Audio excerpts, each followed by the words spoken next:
Hello guys, good morning. Ako po pala si Noel Laganon. Mag-aayos ako ngayon ng guys, stand pan na hindi umandar. Ipapakita ko sa inyo guys kung paano paandarin. Ito guys yung stand pan.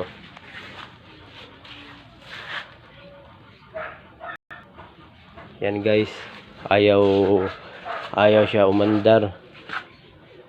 Kinunan ko na siya ng screen guys, saka mga cover dito para hindi mahaba yung video natin. Ngayon guys, pakita ko na sa inyo kung ano ang sira nito, kasi ayaw umandar. Ito guys, ipapakita ko na sa iyo. Gagamit tayo ng guys, tester. Ito.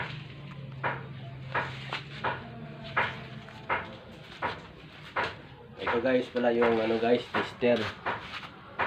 Titingnan natin guys kung may continuity yung wirings niya guys. Tingnan natin. Ito yung plug niya to guys, plug. Ito.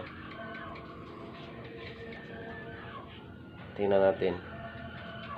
Itong dalawa na to guys, plug guys, ilagay mo tong dito guys, tester. Ganun mo. Yan. Tapos guys,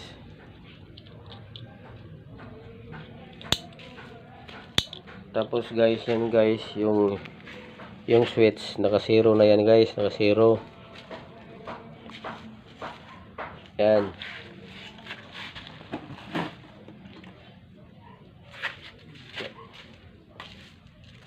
Naka-zero yan guys, itong switch. Ito yung niya guys, wiring sa starting capacitor, dalawang wire. Ito yung wire guys. Itong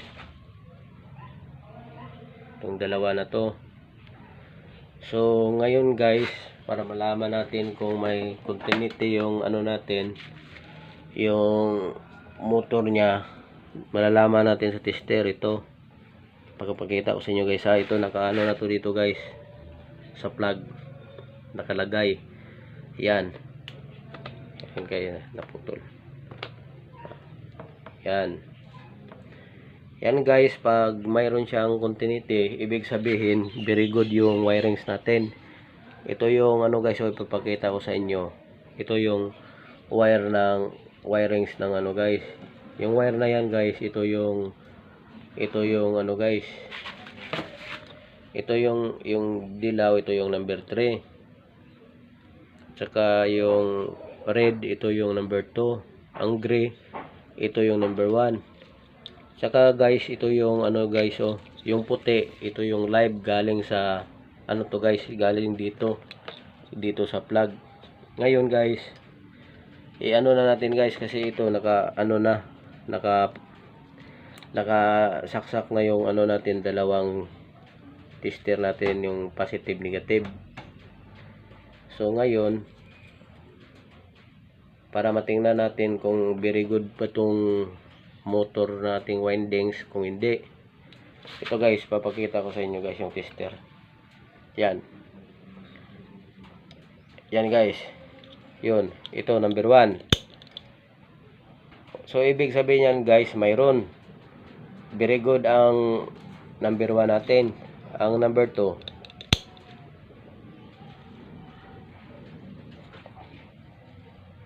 mayroon din very good yung number 3.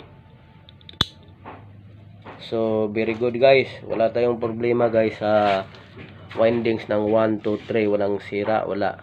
Itong i-check natin tong guys, yung sa naman niya, sa capacitor. Ito yung windings ng capacitor guys, ito yun. Yan, yung dalawang wire. Ko yung tester guys, i-testira natin kung very good pa ba yung sa capacitor. Ito guys. So tumutunog siya guys, tumutunog yung buzzer natin, ibig sabihin mayroon continuity, very good. So guys, ngayon na-check na natin lahat tong ano, tong stand pa na to guys. I-ano natin, very good siya. Bakit di siya umaandar? So malaman natin guys pag ano natin, isaksak natin. Ngayon isaksak natin guys ha, kung aandar ba siya. Kasi ano lang guys ano ning umaandar naman lahat yung ano niya, wala namang problema. Ba't di umaandar? Guys, isaksak ko na. Yan guys, ilagay muna natin sa 0. Tapos ito na. Nakasaksak na siya guys. So ngayon i-on na natin guys. Tingnan nyo guys ang ano kung aandar. Yan, ilagay ko siya sa number 1, switch number 1. Wala guys. Sa number 2 wala. Sa number 3 wala rin. Ang ano lang niya guys, pag i-switch natin siya ng number 1, number 2, number 3, ang ano natin, tunog lang. May tunog yung motor. Ano lang siya, nagbabibrate. Kasi nga yung mga nagbabibrate siya kasi nga okay yung mga windings niya.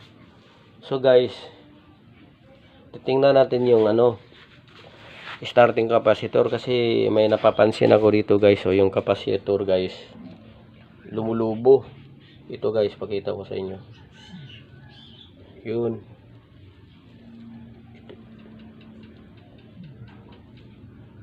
Yan guys Ito guys parte dito guys lumulubo guys. Kaya ngayon titesterin natin yung kapasitor kasi lumulubo na siya. Pero ang ano ko dito guys, ang tingin ko dito galing to sa kapasitor kasi lumulubo na Dapat kung very good pa tong kapasitor, hindi na to lumulubo. Pero titestira natin kung okay pa ba yung ano niya, yung voltage current niya. Okay guys, so tester ko na guys. Ito yung tester guys. So kukunin ko itong isang wire. Yan, para hindi na siya makakonekta dun sa motor, kasi naka-reading naman tong ano natin yung wiring sa kapasitor. Kanina pinutol ko yung isa para wala na siyang function doon, para ang ano natin yung tester, yung ano na lang yung kapasitor. Ito i-tester ko na. So guys, sira nga guys yung ano kapasitor kasi 23 lang lumabas. Dapat dyan ano dyan nasa ano yan guys, nasa mga 46 o 50. Ngayon guys, papalitan natin yan, yung kapasitor. Kukunin ko to guys, tapos kukuha tayo ng bagong kapasitor. Dito ko linagay guys.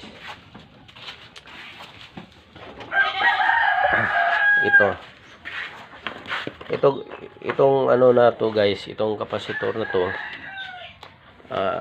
naano ko to sa Lazada. Sa Lazada to guys. Ito brand new. Ito guys, daming kapasitor. Hindi pa to nagamit kasi nga brand new. Subukan natin guys kung andar ba to. Kasi ano lumobo yung kapasitor niya kaya ugong na lang natira. Kasi nga yung motor ng windings niya okay naman, lang problema. I-testing na natin guys.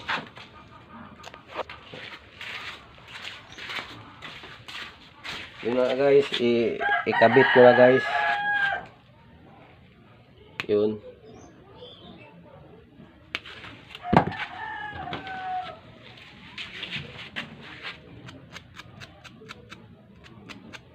Kinikis-kis ko siya guys kasi para ano guys, yung ano niya dito, insulator niya mawala, para yung ano niya very good yung ano niya guys, kapit dito sa ano sa wirings natin, hindi mag-short. So, ito na guys, ikabit ko na guys itong bagong capacitor na galing sa Lazada. Ito.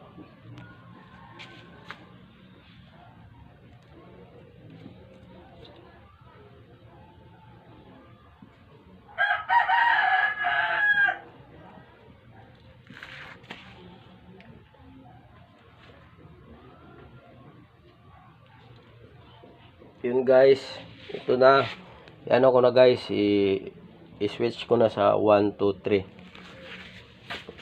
Tingnan nyo guys kung aandar guys. Ito yung guys. Yun, number 1. Aandar siya guys. Ang lakas guys. Subukan natin ang number 2. Yun, malakas. Ang number 3. Yun guys, pinakamalakas yung ano guys, pinakamalakas yung number 3.